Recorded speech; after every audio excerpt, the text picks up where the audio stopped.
మాజీ ముఖ్యమంత్రి కేసీఆర్, మాజీ మంత్రి హరీష్ రావుకు తెలంగాణ హైకోర్టులో చుక్కెదురైంది. కాళేశ్వరం కమిషన్ రిపోర్టుపై మధ్యంతర ఉత్తర్వులకు హైకోర్టు నిరాకరించింది. ఈ సమయంలో స్టే అవసరం లేదని పేర్కొంది. అనంతరం విచారణను 4 వారాలకు వాయిదా వేసింది. ఈ సందర్భంగా పూర్తి కౌంటర్ దాఖలు చేయాలని ఏజీని హైకోర్టు ఆదేశించింది. మరోవైపు ఘోష్ కమిషన్ రిపోర్టు అసెంబ్లీలో చర్చించిన తర్వాతే తదుపరి చర్యలు ఉంటాయని కోర్టుకు ప్రభుత్వం తెలిపింది. కేసీఆర్, హరీష్ ఇద్దరు ఎమ్మెల్యేలు కాబట్టి అసెంబ్లీలో చర్చించాకే చర్యలు తీసుకుంటామని ప్రభుత్వం తరపున ఏజీ చెప్పుకొచ్చారు. అయితే కాళేశ్వరం కమిషన్ రిపోర్టుపై హైకోర్టులో వాదనలు ముగిశాయి. శుక్రవారం వాదనలో భాగంగా ప్రభుత్వ నిర్ణయాన్ని హైకోర్టుకు ఏజీ వివరించారు. ప్రభుత్వం నిర్ణయాన్ని కాపీ రూపంగా అందజేశారు. అసెంబ్లీలో చర్చించిన తర్వాతే నివేదికపై ముందుకు వెళ్తామన్నారు. అసెంబ్లీలో ప్రవేశపెట్టడానికి 6 నెలల సమయం ఉంటుందని కోర్టు దృష్టికి తీసుకెళ్లారు. అదే సమయంలో కమిషన్ నివేదికను వెబ్సైట్లలో పెట్టడాన్ని హైకోర్టు తప్పుపట్టింది.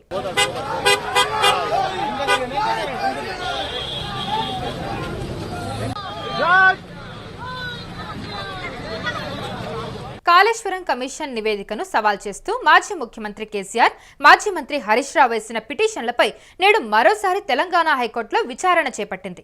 అయితే కాళేశ్వరం కమిషన్ నివేదికపై ఎలాంటి చర్యలు తీసుకోకుండా, అమలు చేయకుండా మధ్యంతర ఉత్తర్వులు జారీ చేయాలని వేర్వేరుగా పిటిషన్లు దాఖలు చేశారు.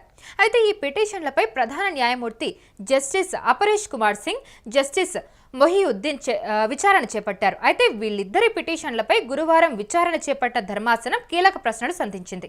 అయితే కాళేశ్వరం ప్రాజెక్టుపై విచారణ జరిపిన జస్టిస్ పినాకి చంద్ర ఘోష్ నివేదికను అసెంబ్లీలో ప్రవేశపెట్టి చర్చించాలని నిర్ణయించినప్పుడు మీడియా భేటీలో ఎందుకు బహిర్గతం చేశారని రాష్ట్ర ప్రభుత్వాన్ని హైకోర్టు ప్రశ్నించింది. అయితే అధికారికంగా నివేదికను మీడియాకు అందజేశారా? మీరు విడుదల చేయకుంటే మీడియాకు కాపీ ఎలా వచ్చింది? అసెంబ్లీలో చర్చించారా? నివేదిక ఆధారంగా చర్యలు తీసుకునే ఉద్దేశం ఉందా అని అడిగింది.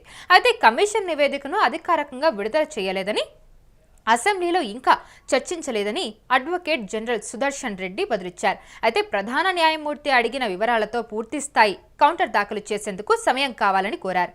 దీంతో ధర్మాసనం తదుపరి విచారణ శుక్రవారానికి వాయిదా వేసింది.